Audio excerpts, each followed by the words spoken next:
होई और सपने उस संकट पर न किस होई। भौं का पलक घूम जाए तो पृथ्वी तो पलटा खा जाती है। चलो यहाँ बात मत करो राजकुमार,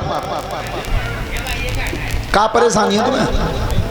बिल्कुल सही दरे हैं, बस जाए अन्य को सरका दो तो ना ना ना मैं ही सरका दो ना, आज आगे जगह ना ये थोड़ी सरका दो ना बस। अब बैठो आराम से सुनो ने। हाँ है वो काम बस।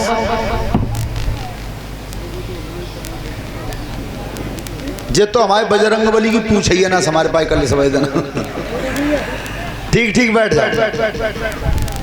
उस समय जब भगवान गए तो दुर्योधन कर्म क्या करता था, जहां सभा लगती थी 80 गज गहरी खाई खुदवाई है पापी ने और कच्चे धागों का पलंग बिछा दिया। अब सोच ये रहा है कि जैसे आ जाएंगे इसी पलंग पर बैठा दूंगा। भगवान जब पहुंचे हैं सबने सम्मान किया है, आइए महाराज। लेकिन जब सभागृह में कदम रखा तो कृष्ण भगवान ने जब नजर करके देखा है सब आसन एक बराबर में थे, लेकिन एक आसन ऊंचा था। दुर्योधन ने की कन्हैया जी तुम आईने बना हुआ है, तुम यहां आ जाओ। दुर्योधन तुम इतना भी नहीं जानते, गंगा पुत्र भीष्म जैसे ब्रह्मचारी, द्रोणाचार्य जैसे आचार्य, कृपाचार्य जैसे संत और विदुर जैसे महात्मा जे तुमने नीचे आसन पे बैठा रहे मोह ऊंचे बैठा रहे, ऐसा नहीं, बिल्कुल नहीं होगा। आज बराबर में जाके बैठ गए जहां पितामह की कुर्सी पड़ी हुई थी। अब दुर्योधन ने सलाह करी कि जितो मामलो फैले वो। अब्बा ने अपने घर खबर की कि भोजन बना दो, लेकिन सब भोजन में जहर मिला दो, विष का भोजन बना दो। राजकुमार जहां इतनी बात नहीं चलेगी भैया, जो सलाह करनी है पंडाल के बाहर।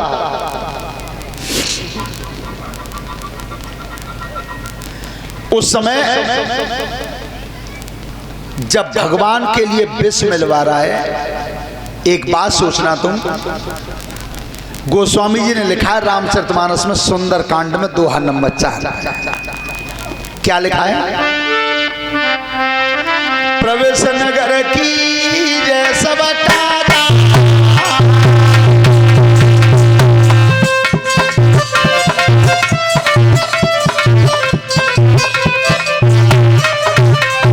प्रवेश नगर की जय सब काजा, हृदय राखी कौशलपुर राजा।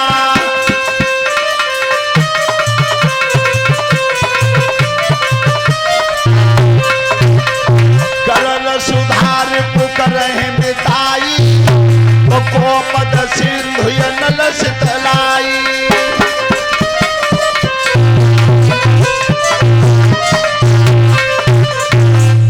ध्यान रखना, जिस पे भगवान की कृपा होती है जहर अमृत बन जाता है, दुश्मन मित्रता करने लगता है,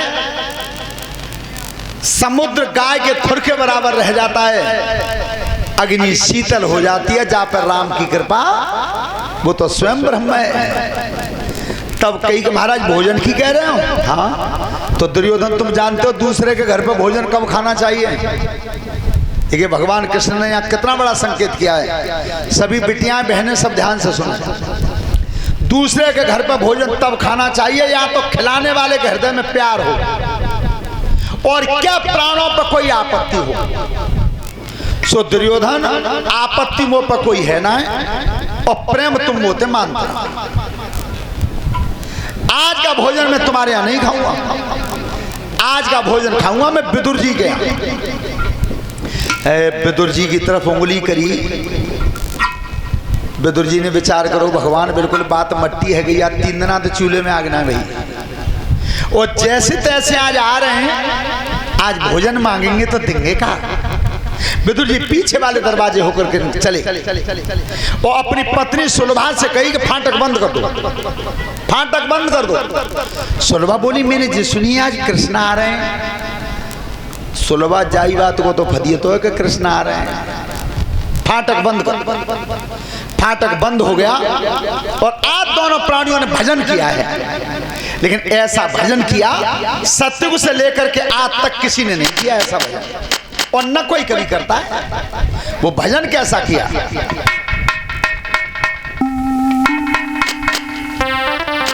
भजनों करे भीतर बाबा बाई, भजनों करे भीतर बाबा बाई।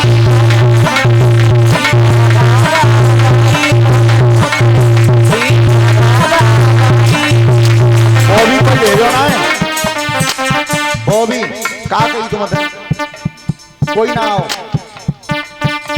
भजनों करे भीतर बाबा बाई, भजनों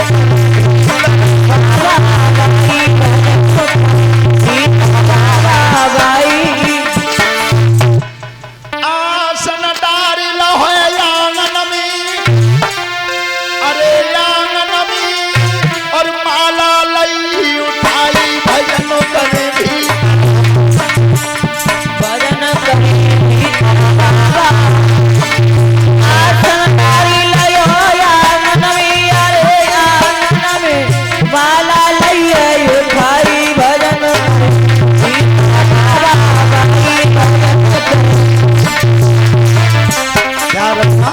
दोनों भजन कर रहे हैं, लेकिन परीक्षित जी भजन कत्त में कई गा रहे हैं, आज तक काउंट नहीं किया। अरे दोनों बैठे ध्यान लगा में,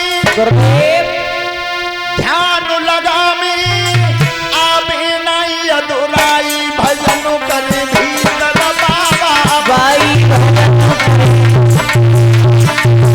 अरे दोनों बैठे ध्यान लगा में, अरे आस लगा में, अब आबे नहीं अधुराई।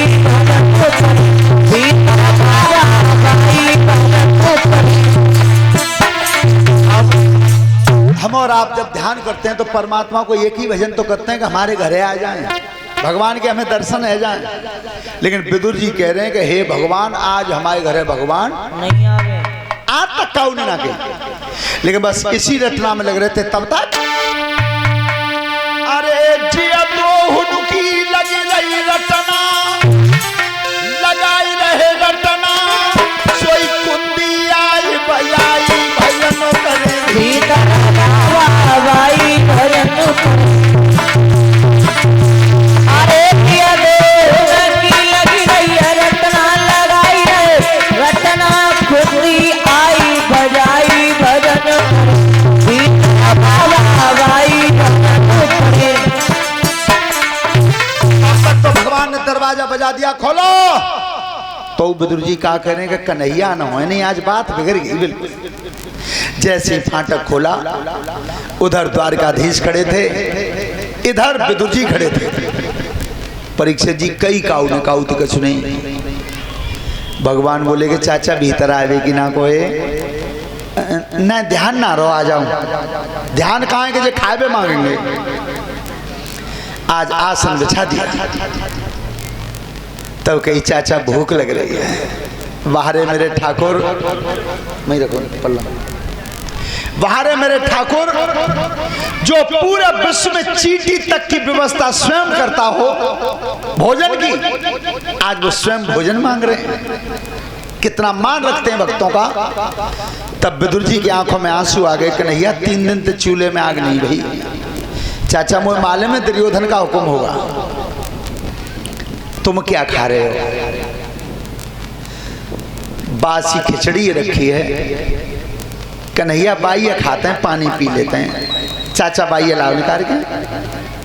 3 दिन का बासी भोजन कन्हैया के सामने रख दिया। और जिस समय ठाकुर जी ने भोग लगाया, तब पूछिए विदुर जी ने कि कैसी लगी है। चाचा जागी चिंता मत करो, हमारे यहाँ 56 प्रकार के भोग बनते हैं, इतना स्वाद तो उन्होंने में ना आओ तो आज जा में आवा है। वारे कन्हैया कितना मान रखा, विश्राम किया।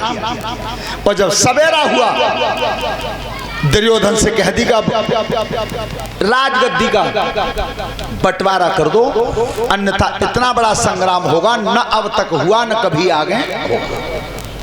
दुर्योधन ने की पहली बात जो बताओ, बंटवारा हो तो हमारे घर में लड़ाई हो गई तो हमारे घर में तुम पाट पे कैसे रहते, पाट बजाते हो तुम। जवानों को आदेश कर दिया पहले नहीं न बांध लो, विचार करना किने बंधवा रहा है। बचपन में यशोदा मैया पे तो रस्सी पैदा ना वही बांधवे के लिए, अब तो वे जवान हैं। ध्यान रखना उसी समय विराट रूप धारण कर लिया। अच्छे अच्छे संत महात्मा ही देख पाए और उनकी तो आंखें ही बंद हो गई, नहीं देख पाए। काया समेटी भगवान की, अब मैं जा रहा हूं दुर्योधन, एक अंतिम प्रस्ताव और है कि 5 पांडव हैं, 5 भैया तुम 5 ही गांव दे दो। ये अंतिम दाव है, 5 ही गांव दे दो, अपना समय काट ले जाएंगे। पर दुर्योधन कह रहा है कि सुई की नोक के बराबर नहीं, तो युद्ध होगा, अब युद्ध की तैयारी करना।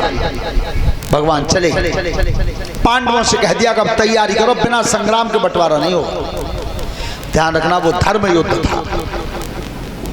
और उस समय जब तैयारी होने लगी तो गंगा पुत्र भीष्म ने कही दुर्योधन से, एक काम कर दे, तू वैसे काम तो सब मूर्खता के करता है, पर अब की एक अकलमंदी को काम कर दे कि तू कन्हैया नो तो दे अपनी तरफ से। दुर्योधन गए, कृष्ण भगवान शयन कक्ष में सो रहे थे। इतना अभिमानी था कि जग जाएंगे तब कह देंगे। सिर के पीछे कुर्सी डाल के बैठ गया सरांती लंग। और अब की बार गए अर्जुन, युधिष्ठिर ने भेजा कि जब जब मुसीबत पड़ी है तब तब बिना बुलाए आए, तो अब के तो बुला लाओ। जब अर्जुन नौता देने गए, भगवान को देखा कि सो रहे हैं, पैरों के पास बैठ गए, सामने पैरों के पास। जैसे नींद खुली तो सबसे पहले नजर अर्जुन पर पड़ी। भगवान ने कहा पारत कब के आए हो? पीछे तो दुर्योधन बोलो पहले मैं आया हूं, बताओ कि युद्ध होगा, युद्ध की मदद मांगने आए पारत तुम, कि प्रभु मदद को हम आए? दुर्योधन मदद को तो तुम दोनों ही आए हो, लेकिन मैंने देखा पहले अर्जुन को। अच्छा अब बताओ, चलो दोनों ही आए हो तो मैं बंटवारा कर रहा हूं। एक तरफ मैं अकेला रहूंगा, हथियार उठाऊंगा नहीं, लड़ाई लड़ूंगा नहीं। ये चिर चिर कर रहा हूं।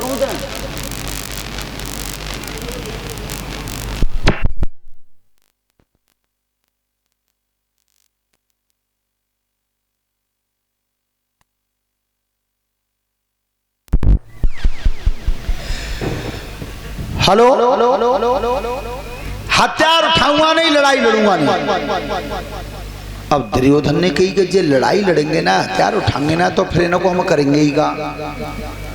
महाराज सेना के सेना लड़ेगी तो ठीक है महाराज, अमन तो सेना ही मांगे। पारस से कही तुम, अरे प्रभु तुमने 2 बांट करे, 1 बांट उठा लो भैया ने, बचो बहुत तो वैसे ही रहे वो मेरे लिए। फिर भी हाथ जोड़ के कहा अर्जुन ने, क्या? अरे मेरी विनती है बारंबार, कन्हैया दर्शन कोई आई गईयो। मेरी विनती है बारंबार, कन्हैया दर्शन कोई आई गईयो। मेरी विनती है बारंबार, सावरे दर्शन कोई आई गईयो। अरे आहा लड़ी रे तू हम 5 बहुत, लड़ी रे कोई हम 5 बहुत, लड़ी रे तू हम 5 बहुत, लड़ी रे कोई हम 5 बहुत। दिन रात चली हथियार, कन्हैया दर्शन कोई आई गईयो। दिन रात चली हथियार, कन्हैया दर्शन कोई आई गईयो। मेरी विनती है बारंबार, सावरे दर्शन कोई आई गईयो। लड़वे को तो 5 ही भैया बहुत है। एक चीज चाहता हूं मैं तुमसे बस, कौन सी? अरे आहा हर पल रूप सामने दिखे, हर पल रूप सामने दिखे, हर पल रूप सामने दिखे, हर पल रूप सामने दिखे। ए जाएगी विजय हमार, कन्हैया दर्शन अरे जाएगी विजय हमारी, कन्हैया दर्शन कोई आई गईयो। मेरी विनती है बारंबार, सावरे दर्शन कोई हारता रहूं सामने, लड़ने को तो अकेला ही काफी हूं सबके लिए। बंटवारा हो गया। अब दुर्योधन गया गंगा पुत्र भीष्म के सामने जाए कि पहले तो खड़े है कि मुस्कान हो। पिता में भीष्म बोले कि लला आज ज्यादा खुशी दिखाई दे रहे हो, कुछ क्या बात है?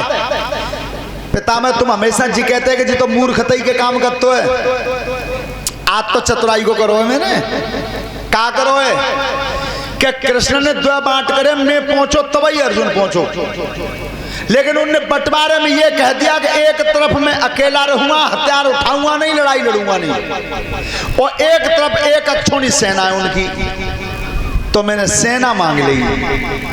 पिता में भीष्म बोले दुष्ट फेरे आ रहे, तेरो बच्चे भैया अब कोई दुनिया में नहीं है, तू जानता नहीं है जहां पर धर्म है वहीं पर कृष्ण है, और जहां पर कृष्ण है वहीं पर जीत है, तू नहीं जानता। बंटवारा हो गया, दोनों तरफ की सेना जब तैयार हुई, और स्थान कौन सा चुना? स्थान चुना कुरुक्षेत्र, हरियाणा में पड़ता है। एक हमारे अरुण जैमिनी है, कवि हैं वो हरियाणा के, तो उन्होंने अपने कवि सम्मेलन में उन्होंने कहा है कि हमारे संग तो भगवानु पक्षपात कर गए। दूसरे कवि ने पूछा क्यों? कि उनने बंसी बजाई उत्तर प्रदेश में और बांस बजाओ हरियाणा में। उन्होंने कवि सम्मेलन में कहा है। लेकिन ध्यान रखना, कुरुक्षेत्र चुना क्यों? इसलिए चुना था, पहला कारण ये राजा कुरु की धरती थी। महाराज कुरु ने तपस्या करके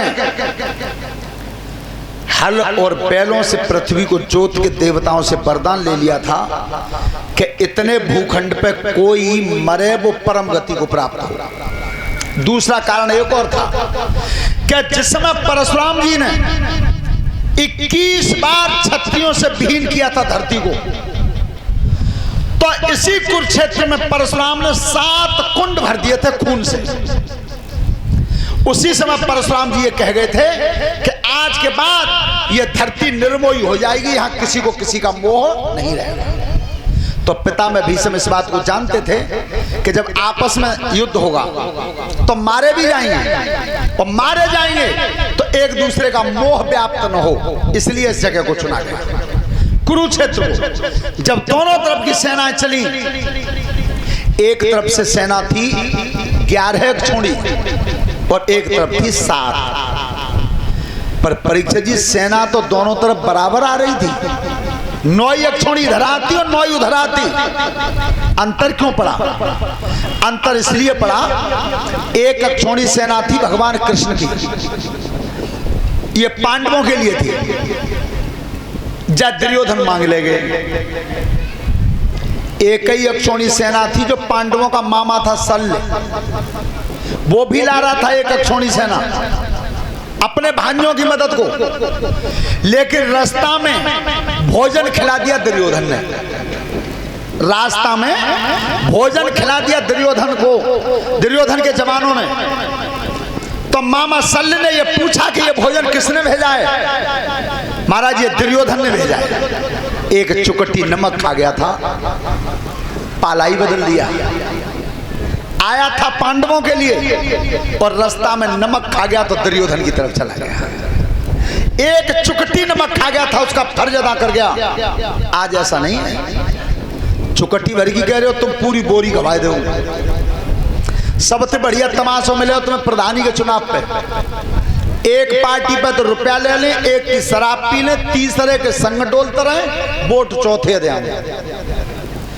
ऐसा पहले नहीं था, ऐसा नहीं था पहले। तो ध्यान रखना, उस समय भगवान जब रथ पर सवार हुए हैं और अर्जुन गांडीव धनुष धारण करके बैठे हैं, और जब रथ चला है कुरुक्षेत्र की तरफ, तो रास्ता में एक 16 वर्ष का बच्चा खड़ा था, धनुष पड़ा था कंधा में, तरकस बंधा हुआ था। तो भगवान कृष्ण ने जब उस छत्री के रूप में उस बच्चे को देखा, तब कही बेटा जी बताओ, अगर जालंग के नोते में हो तो ते आ जाओ, और उतके नोते में हो तो चले जाओ। तो वह 16 वर्ष के बच्चे ने जवाब दिया है। क्या दिया? कि दीन बंधु भगवान कर मुझे बन गयो या न हो तो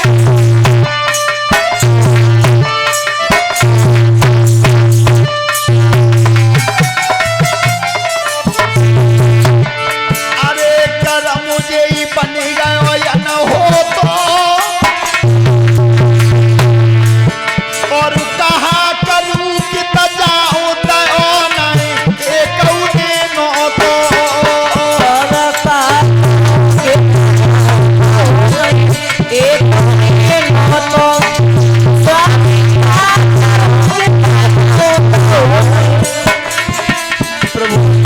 सोच तो मुझे जाई बात को है कन्नो तो न जालंगते न बालंगते तो प्राय क्यों अरे गिरा बालक ने उचारी दे दे धनुष और बाण हुक्म मेरी करी गई महतारी दे दे बाण हुक्म मेरी करी महतारी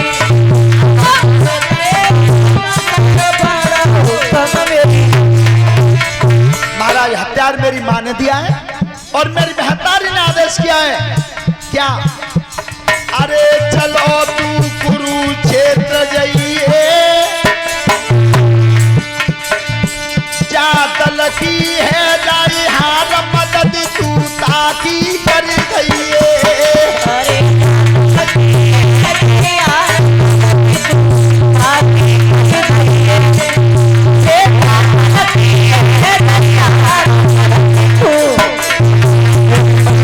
दिया है क्या दोनों दलों के बीच में जो पक्षहार है उसकी मदद करना।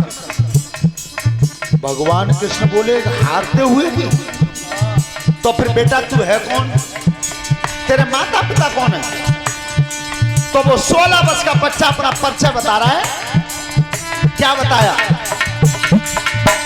अरे भीमसेन को मैं नाती हूं घटोत्कच चको राजकुमार और मोर भी माता हमारी कहिए बब्बरी को है नानो